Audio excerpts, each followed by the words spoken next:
4.3 exercise के question number 8 से हम करने वाले हैं। इससे पहले वीडियो में हमने क्वेश्चन नंबर 7 तक किए थे, तो 8th क्वेश्चन देखते हैं। 8th क्वेश्चन में देखिए क्या है। इसने कहा कि अ train travel 360 kilometre at a uniform speed. इसने कहा कि ट्रेवल करती है एक ट्रेन अपनी नॉर्मल स्पीड से 360 किलोमीटर, ठीक है, नॉर्मल स्पीड से। तो अब नॉर्मल स्पीड से अगर वो 360 किलोमीटर जाती है तो if the speed had been 5 kilometre per hour more, अगर उसकी स्पीड को 5 किलोमीटर प्रति घंटा अगर अधिक कर दिया जाए तो it was have taken 1 our less for the same journey, find the speed of train. उसने कहा कि एक ट्रेन जो है अपनी नॉर्मल स्पीड से 360 किलोमीटर की दूरी कवर करती है, ठीक है। अगर उसकी स्पीड को 5 किलोमीटर प्रति घंटा की रफ्तार से बढ़ा दिया जाता है तो वो इसी 300 किलोमीटर को कवर करने में 1 घंटा कम समय लेती है, ठीक है। हमें स्पीड, अब जिस चीज़ को हमें फाइंड करना होता है उसी को हम लेट करते हैं, ठीक है। मान लो, थोड़ा क्वेश्चन को समझिए, हम इसको लिखते हैं। क्वेश्चन नंबर 8 था, let uniform speed of train, ठीक है। आप ऐसे लिखिए, uniform speed of train is कितना है, x किलोमीटर पर आवर। जो नॉर्मल जो यूनिफॉर्म स्पीड है ट्रेन की वो कितनी है, x किलोमीटर प्रति घंटा है, ठीक है। अब इस कंडीशन में डिस्टेंस, हम इसका देखें, डिस्टेंस कितना कवर करती है। देखिए ऐसे लिखते हैं, distance cover by the train, ठीक है, कितना, 360 किलोमीटर। डिस्टेंस कितना कवर करती है, 360 किलोमीटर। अब इसमें इसको कवर करने में टाइम उसे कितना लगता है। देखिए टाइम का फॉर्मूला क्या होता है, टाइम का फॉर्मूला होता है डिस्टेंस अपॉन स्पीड। टाइम का फॉर्मूला क्या होता है, डिस्टेंस अपॉन स्पीड। तो टाइम अगर हम इस केस में फाइंड करें टाइम, तो टाइम कितना हो जाएगा, डिस्टेंस है 360 और स्पीड है x किलोमीटर पर आवर, ठीक है। कितना हो गया इसका टाइम, हमारे पास कितना आ गया टाइम, इसको लिखने की जरूरत नहीं है। टाइम हो गया 360 अपॉन में x, यानी कि 360 उसका डिस्टेंस था तो स्पीड। अब कंडीशन फर्स्ट है ये, एक तरह से इसको मान लीजिए फर्स्ट कंडीशन, केस फर्स्ट है। केस फर्स्ट में तो ये था, केस सेकंड और हम स्टडी करते हैं ऐसे। केस फर्स्ट में क्या कहता है कि यूनिफॉर्म स्पीड है x kilometre per our, distance 360 kilometre और टाइम इतना लगता है 360 अपॉन में x, ठीक है। सेकंड कंडीशन में if speed of train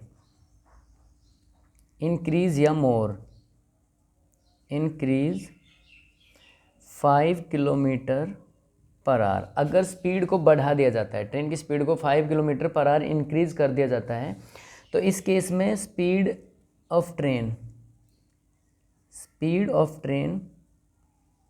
x plus 5, क्योंकि जो उसकी स्पीड है वो तो x है, अगर उसको 5 किलोमीटर और बढ़ा दिया जाए तो कितना हो जाएगा, x प्लस 5 हो जाएगी स्पीड, ठीक है।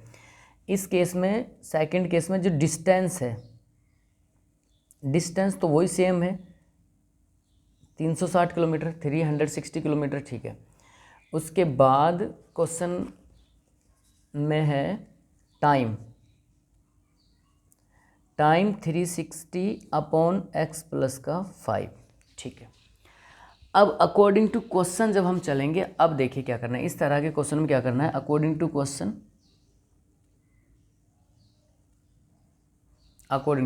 ठीक है। अकॉर्डिंग टू क्वेश्चन हमारे पास है कि जो ओरिजिनल स्पीड है, मान लो टाइम विद ओरिजिनल स्पीड, आप ऐसा लिख सकते हो, टाइम समझाने के लिए लिख रहे हैं, आप सीधा भी क्वेश्चन को लिख सकते हो, टाइम विद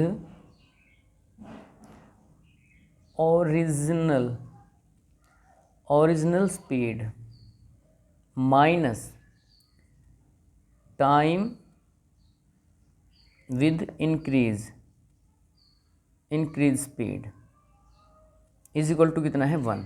यानी कि अगर, या आप ऐसा समझिए, जो ट्रेन की स्पीड, यानी कि इस स्पीड से ट्रेन जो है ज़्यादा समय लेगी, x जब उसकी स्पीड है तो ट्रेन क्या लेगी, ज़्यादा समय, और जब x प्लस 5 ट्रेन की स्पीड है तो क्या होगा, कम समय लेगा, ठीक है।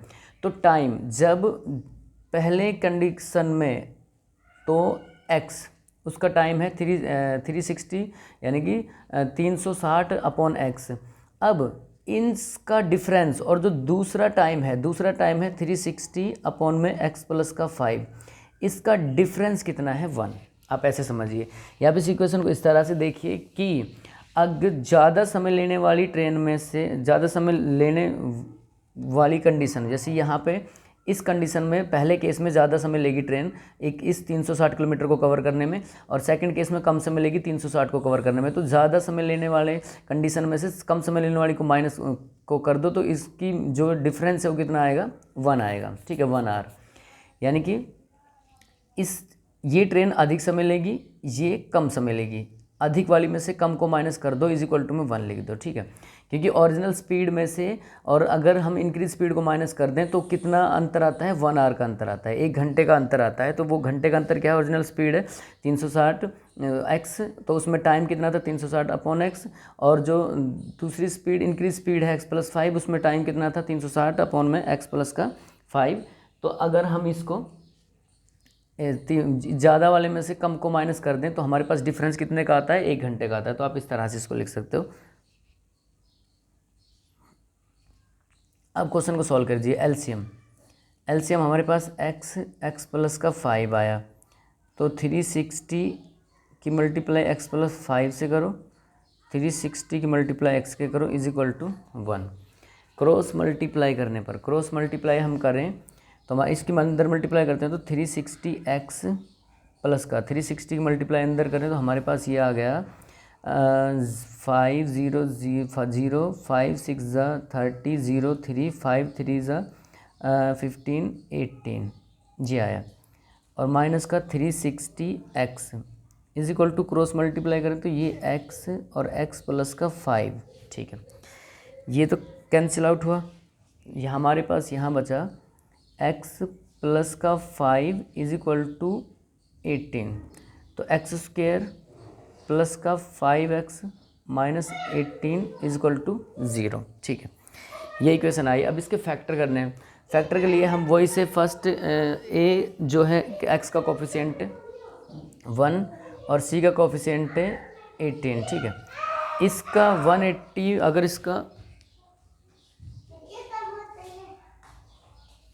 हम फैक्टर करते हैं, देखिए 118 का 1 इंटू 18 मल्टीप्लाई करें तो 18 आएगा। तो इसके फैक्टर हम करके देखते हैं, इसके फैक्टर करें अगर हम तो हमारे पास फैक्टर आते हैं इसके 40, यानी कि इसके फैक्टर हम करते हैं तो हमारे पास इसके फैक्टर आए 45 इंटू 40।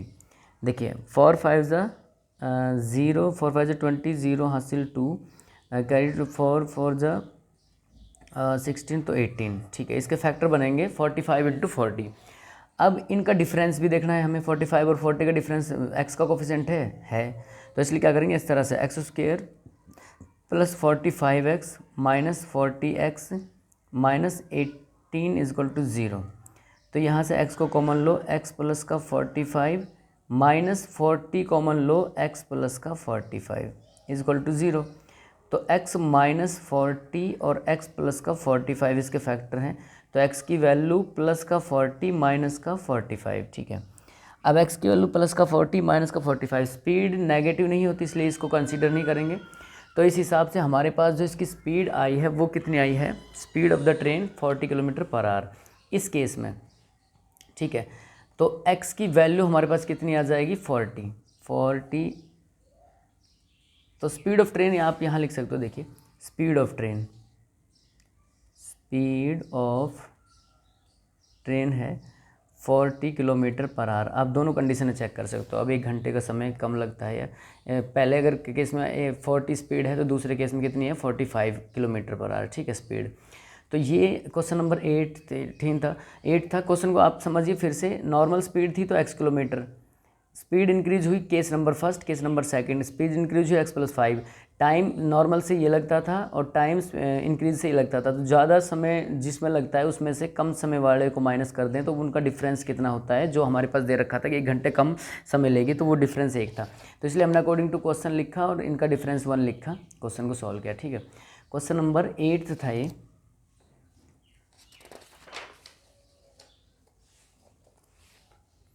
क्वेश्चन नंबर 9 देखिए, क्वेश्चन नंबर 9 में, क्वेश्चन नंबर 9 को हम थोड़ा